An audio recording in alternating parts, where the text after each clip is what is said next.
usa-me apesar de mim. Apesar de mim, Deus usa-me.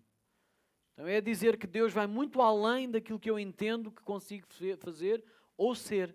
Porque aquilo que eu consigo ser não está diretamente limitado à pessoa que eu sou, mas àquilo que Deus é em mim. Ou seja, a quem Deus é dentro de mim. Então é isto que nós temos que passar às crianças também. E eu gostava de trazer este texto. 1 de Coríntios, capítulo 1, versículos 27 a 29. Este texto, na minha cabeça, resolve todo o assunto. Mostra bem em quem é que nós podemos depositar a nossa confiança. Aliás, se eu tivesse aqui um tema para a pregação, era Deus capacita todos os seus escolhidos. Deus capacita todos os seus escolhidos. Então a confiança de todos os escolhidos está em Deus.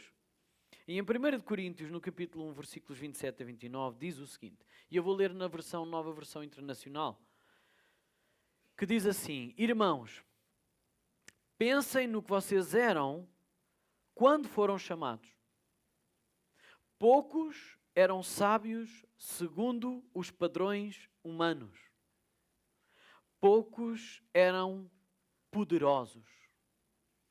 Poucos eram de nobre nascimento. Mas Deus escolheu as coisas loucas do mundo para envergonhar os sábios e escolheu as coisas fracas do mundo para envergonhar as fortes. Ele escolheu as coisas insignificantes do mundo, as desprezadas, e as que nada são, para reduzir a nada as que são, para que ninguém se vanglorie diante dele. É, porém, por iniciativa dele que vocês estão em Cristo Jesus, o qual se tornou sabedoria de Deus para nós, isto é, justiça, santidade e redenção. Para que, como está escrito, quem se gloriar, glorie-se no Senhor. Eu creio que vale a pena nós lermos isto outra vez, pausadamente, e entender o que as Escrituras nos estão a transmitir. Vamos lá mais uma vez? Já que estamos em ambiente de aula, dá para nós conseguirmos agora perceber o que as Escrituras nos estão a transmitir, o que Deus está a dizer ao nosso coração. Ele, na realidade, não nos está a chamar ignorantes. Ele está a tirar um fardo enorme de cima de nós. Quando nós, por a nossa iniciativa, queremos trilhar um caminho para chegarmos a Deus. Construir alguma coisa em nós que chame ou capte a atenção de Deus. Preparar-nos para que Deus olhe para nós com um amor que nunca tenha visto. E a Bíblia está a tirar esse fardo. E está a mostrar-nos a realidade. Porque isto é aquilo que o mundo faz. Religião. Quer traçar o caminho para chegar a Deus, como se Deus tivesse impedido de chegar até nós. As pessoas tentam-se mudar a si mesmas para que Deus olhe para elas uma vez. Isso é religião. É tentar trilhar um caminho que chega a Deus. E o que Deus está a dizer é, Ele é esse caminho. É Ele que vem até nós. Então a Bíblia diz o seguinte, mais uma vez, irmãos, pensem no que vocês eram quando foram chamados. Poucos eram sábios segundo os padrões humanos. Poucos eram poderosos. Poucos eram de nobre nascimento. Mas Deus escolheu as coisas loucas do mundo para envergonhar os sábios.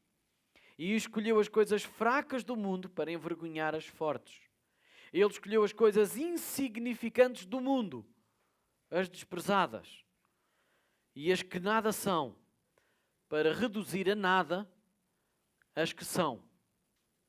Se nós conseguíssemos interiorizar isto, os nossos medos eram dissipados, as nossas desconfianças eram terminadas, as nossas inseguranças deixavam de fazer sentido. Ele escolheu as coisas insignificantes do mundo, as desprezadas e as que nada são, para reduzir a nada as que são, para que ninguém se vanglorie diante dele. É, porém, por iniciativa dele que vocês estão em Cristo Jesus, o qual se tornou sabedoria de Deus para nós. Sabe qual é a sabedoria de Deus para nós? É tudo aquilo que o mundo rejeita como sabedoria. A sabedoria de Deus para nós é estas três coisas: justiça, santidade e redenção. Esta é a sabedoria de Deus para nós. Esta é a sabedoria que o mundo rejeita como sabedoria, porque diz que isso é nada.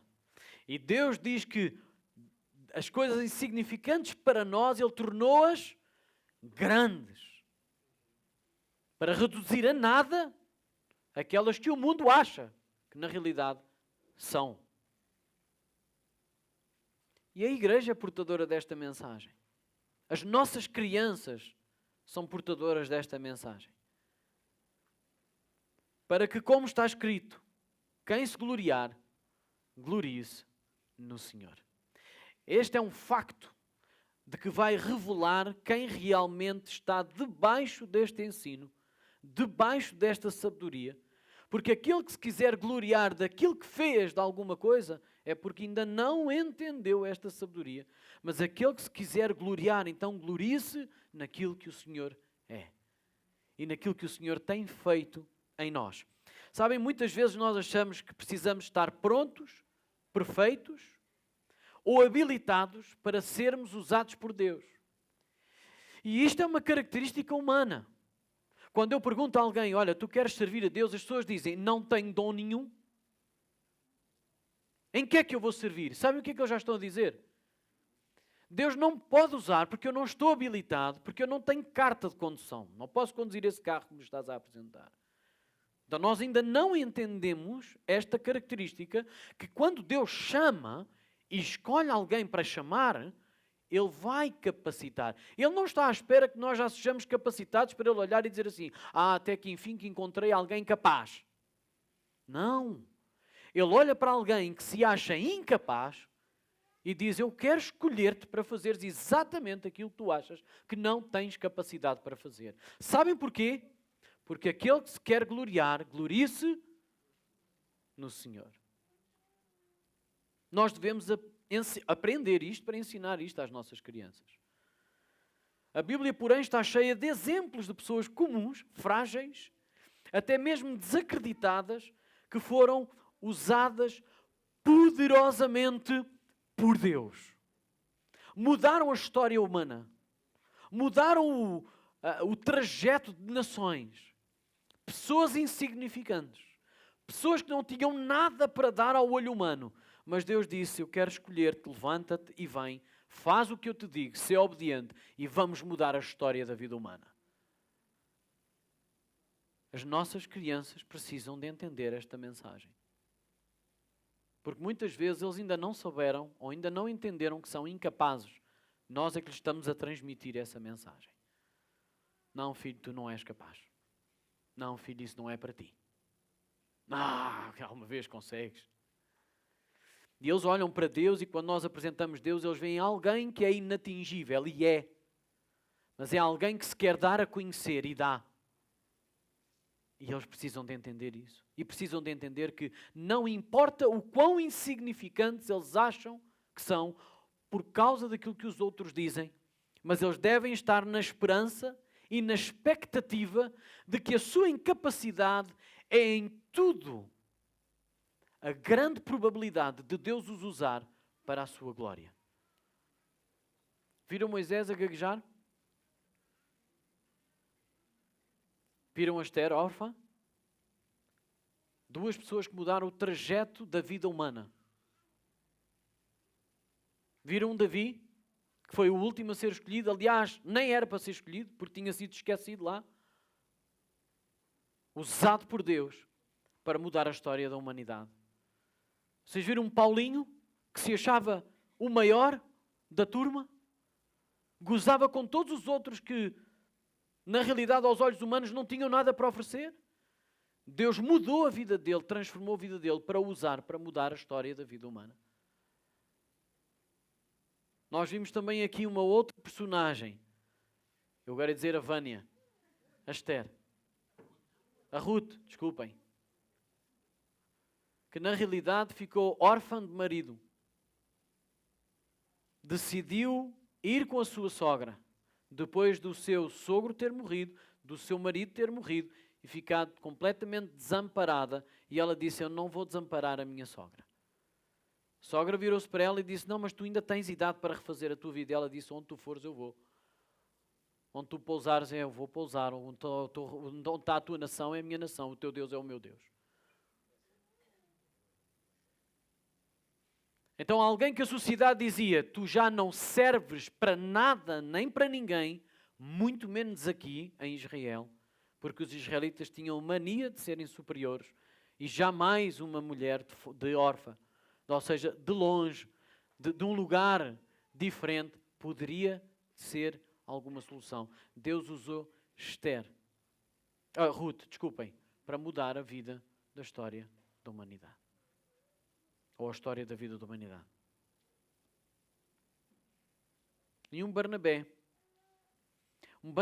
que aos olhos dos outros era alguém importante. Aos olhos dele era humilde. Aos olhos dos outros era uma pessoa abastada e rica.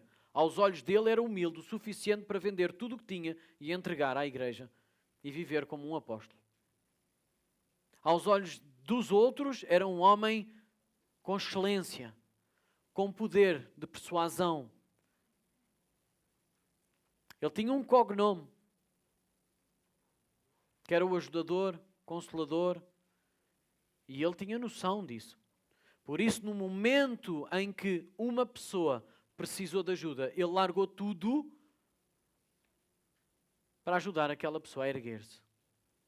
Estão a entender onde é que nós estamos a chegar? Não importa a capacidade que nós entendemos que temos, importa o que nós sabemos que Deus quer fazer através de nós. Deus quer revelar a sua grandeza através de nós. Deus não vê o coração, ou seja, Deus não vê a aparência, Deus vê o coração. Lembram-se em 1 Samuel, quando é a escolha do Davi? Samuel entende que tem que escolher um outro rei, porque aquele rei que o povo escolheu, na realidade não foi o povo que escolheu, mas era um povo que agradava aos olhos humanos. Porque o rei Saul, ele destacava-se de todo o povo. Lembram-se disso? Era um homem alto, era um homem espadaúdo, era um homem com porte de guerreiro. Claro que ele é o libertador de Israel, claro que ele é o rei de Israel. Todos os outros homens lhe dão abaixo do ombro. Então, quando nós olhamos para a nação de Israel, quem é que nós vamos escolher como rei? Saul, certamente Saul.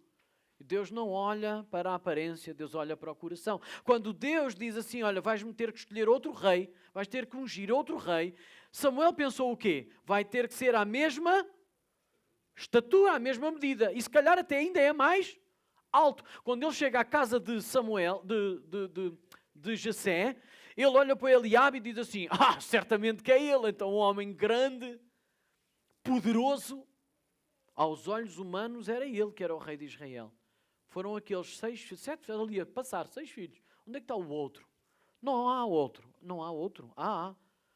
Está lá no meio dos campos, está a pastar ovelhas. Mas aquilo na cabeça de Jessé, do próprio pai, não fazia sentido. Como é que Deus vai querer usar o mais pequeno dos meus filhos? O estranho. A Bíblia tem a tendência de mostrar pessoas estranhas. Vocês sabem que ali no Médio Oriente, naquela zona, as pessoas não são loiras de olhos azuis. E normalmente também não são ruivas. E Davi era ruivo. Ele tinha ali uma diferença. Então ele não cabia muito bem entre os outros 6, entre os outros irmãos. Ele destacava-se de alguma forma. E ele era um bocado preterido. Nota-se isso. Era o único que estava a cuidar dos rebanhos. Os outros eram guerreiros, os outros eram espadaúdos, os outros eram usados para serviço ao rei diretamente. Mas Deus não olha a aparência, Deus olha para o coração. Obrigado, Laura. Deus olha para o coração. Então não importa a estatura, a altura, o que os outros dizem que eu sou, o que interessa é aquilo que Deus diz que eu sou. E eu até posso ainda nem ver o que é que eu sou, e Deus escolher-me e capacitar-me para eu ser aquilo que Ele quer que eu seja. Então onde é que eu tenho de estar aberto? Eu tenho de estar aberto a que Deus me escolha e me chame para aquilo que Ele quer desenvolver e desempenhar através de mim, e eu posso ter a confiança e a certeza de que Deus vai cumprir o seu propósito através de mim. Maltinha jovem, não importa a vossa idade, não importa a vossa altura, não importa a vossa estatura, não importa a vossa estrutura familiar, não importa.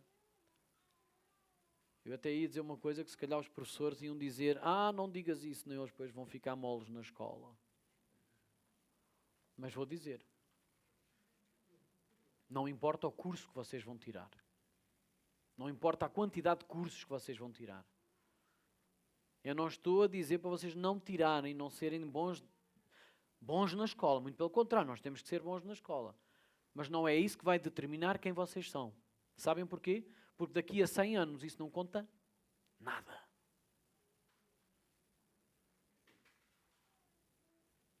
Daqui a 100 anos isso não conta nada. O que é que conta?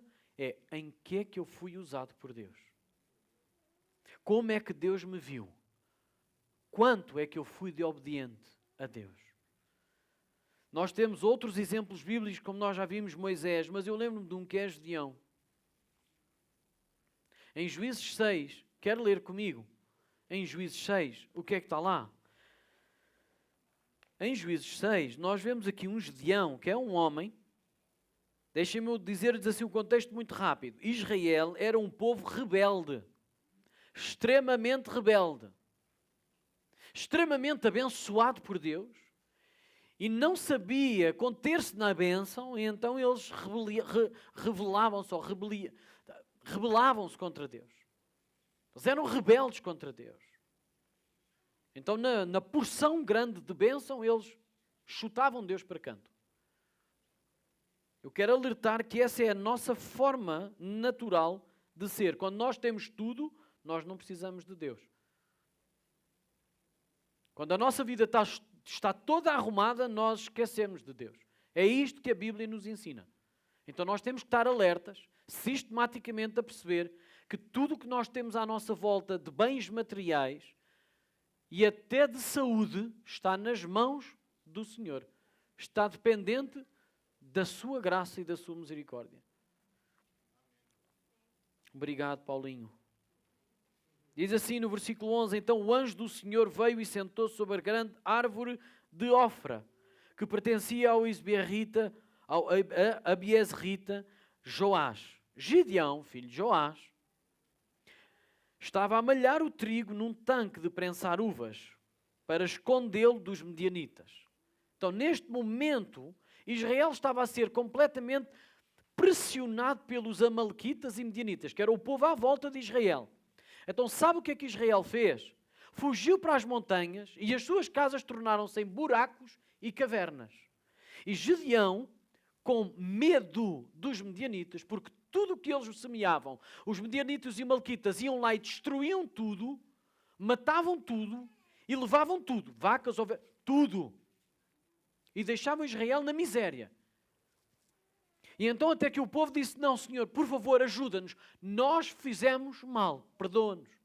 E o que é que Deus fez? Enviou o anjo do Senhor para levantar um juiz, para levantar um libertador. E este anjo do Senhor veio, sentou-se na grande árvore de Ofra, que pertencia ao Abiezrita Joás, e Gedeão, filho de Joás, que estava a malhar o trigo num tanque de prensar uvas, para escondê-lo dos medianitas. Então o anjo do Senhor apareceu a Gedeão e disse-lhe: o Senhor é contigo. O Senhor está contigo. Um homem cheio de medo. Ele acreditava no seu potencial? Não. Ele achava que poderia enfrentar os amalequitas e os medianitas? Não.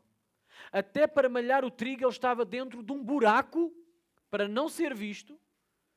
Quem sabe que malhar o trigo é preciso que haja vento, não se vai pôr num buraco. Porque vai ter o dobro ou o triplo do trabalho. Porque à medida que está a tentar separar a semente, está a ficar tudo junto. Depois o que é que ele tem que fazer? Ele próprio separar. Por isso é que eles malhavam o trigo numa eira, onde o vento batia forte, e eles ao baterem o trigo, aquilo saía e a semente ficava no chão. Já estava resolvido o assunto. Onde é que ele estava? Dentro de um buraco, com medo. E o anjo do Senhor chega lá e diz assim: Gedeão, o Senhor está contigo. Sabe o que é que está na cabeça do Gedeão? Se Deus estivesse connosco, isto não nos estava a acontecer. Eu não estava dentro de um buraco a malhar o trigo. Eu estava aqui todo feliz. Estávamos aqui nas nossas piscinas a beber cocktails. Isso era o que estava no coração dele, porque isso foi o que ele respondeu ao anjo do Senhor. Mas o Senhor sabe o que é que o Senhor lhe disse a ele? Um homem cheio de medo. Tu és um homem valente. Tu és um homem guerreiro. Tu és um homem corajoso, só não sabes. Tu és um homem que, se eu te usar, tu não precisas de mais de 300 homens para ir contra 30.000 ou 100.000. Foi isso que aconteceu. Então o Senhor não está à espera de alguém capacitado, Ele está à espera de alguém que seja humilde e disponível para ser usado por Ele. Porque o Senhor é a nossa força. O Senhor é a nossa força. Ele é a nossa coragem. Ele é a nossa inteligência. Ele é a nossa ousadia.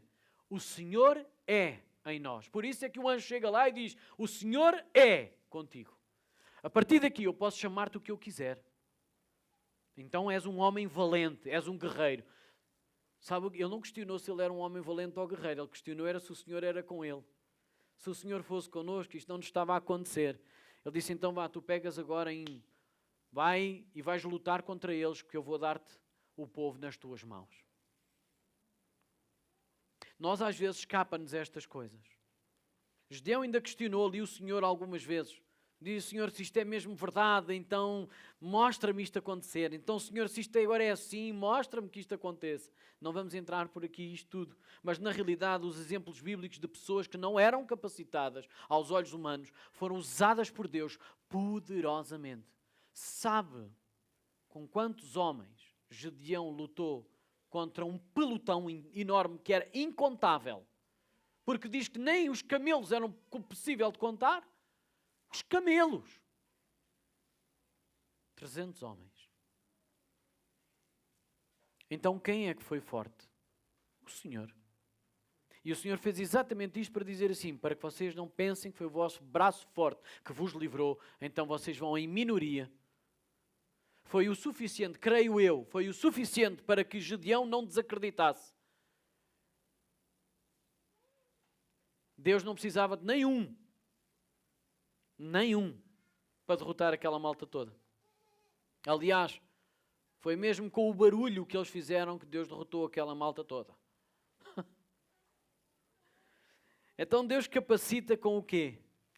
Com o seu Espírito. E é isto que nós temos que ensinar às nossas crianças. Deus capacita com o seu Espírito. Em Atos 1:8 diz assim: mas recebereis poder ao descer sobre vós o Espírito Santo. Ouçam, a capacitação não vem da descendência. Não vem porque alguém nos sopra para cima. A capacitação vem de Deus diretamente para nós. A capacitação vem do alto.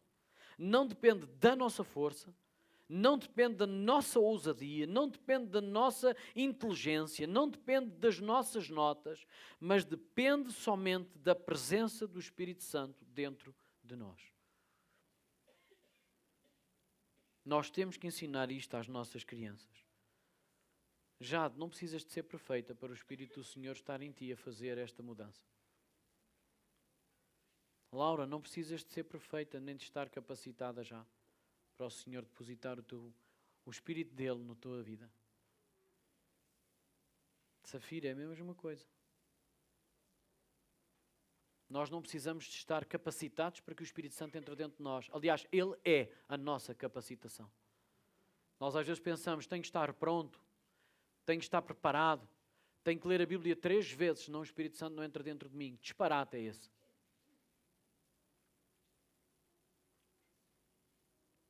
O Espírito Santo de Deus vem do alto, sem que nós mereçamos, sem que nós negociemos com Deus qual é a porção que vai estar em nós. O que Deus quer ver é corações dispostos a obedecer. Então Deus é que nos vai ensinar, Ele é que nos vai moldar, Ele é que nos vai sustentar. E ouça, não espere por perfeição para continuar. Muitas vezes as pessoas começam a desistir porque pensam, já estou há tanto tempo e ainda continuo a errar naquilo. Vou desistir. Então porque você estava a contar com a sua perfeição. Quem contar com perfeição nesta vida, desista hoje. Não vai haver perfeição nesta vida. O que o Senhor quer é que corações dispostos a obedecer. Mesmo quando nós caímos, é Ele que nos levanta. Às vezes nós pensamos, bom, já foi, Deus não tem mais paciência para me aturar. Deus não tinha paciência para o aturar desde o primeiro dia, se fosse assim.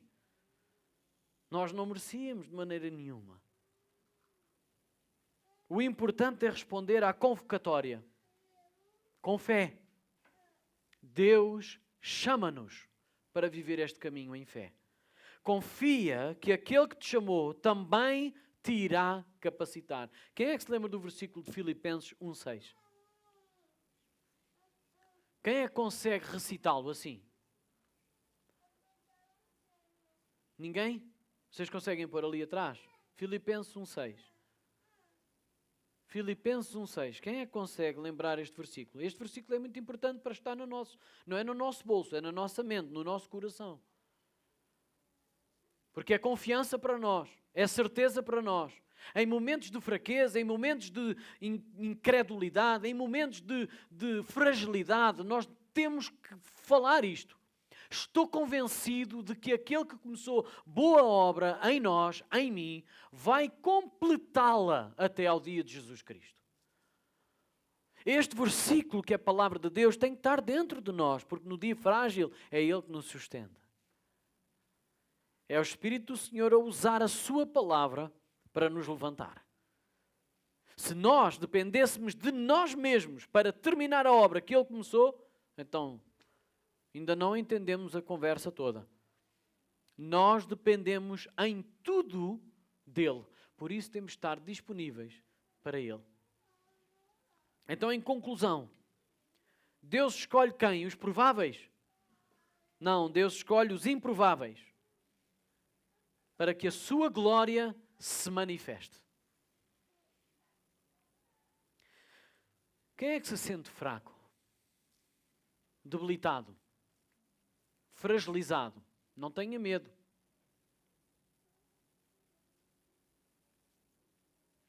Quem é que se sente incapaz? Quem é que se sente pequeno? Quem é que se sente frágil?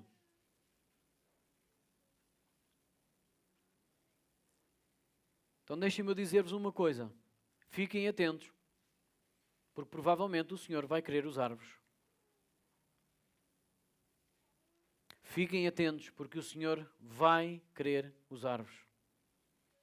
Deus usa aqueles que nada são para confundir aquelas que são.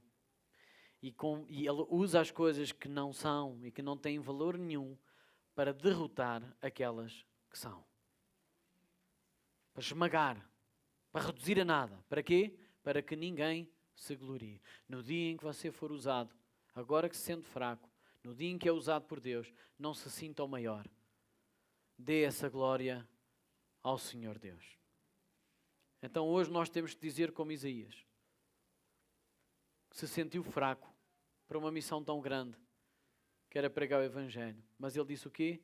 Eis-me aqui, Senhor, usa-me a mim. Então é isto que nós temos que ensinar às nossas crianças. Não é estarmos já perfeitos e capazes, termos toda a capacidade, conseguimos fazer tudo e que toda a gente diz, ei, tu és o maior. Ai, se Deus te descobrisse. Não. Vamos ter a expectativa de que Deus vai usar-nos. Amém? Amém, obrigadinho. A Safira disse aqui um amém todo doce. Foi a Safira ou a Laura? Foi a Laura. Desculpa, Laura. Estás a ver? Vamos ficar de pé, vamos agradecer ao nosso Deus. que ainda não desistiu de nós, e deixe-me dizer uma boa notícia, e que nunca vai desistir de nós. Então, apesar de nós, Ele continua connosco. Apesar de nós, Ele continua connosco. E essa é uma promessa que Ele disse desde o início. Eis que estou convosco até à consumação dos tempos. Glória a Deus por isso. Então aqueles que estão fragilizados, fiquem atentos, porque o Senhor pode estar a bater à porta para vos usar grandemente para a sua glória. Vamos curvar as nossas cabeças.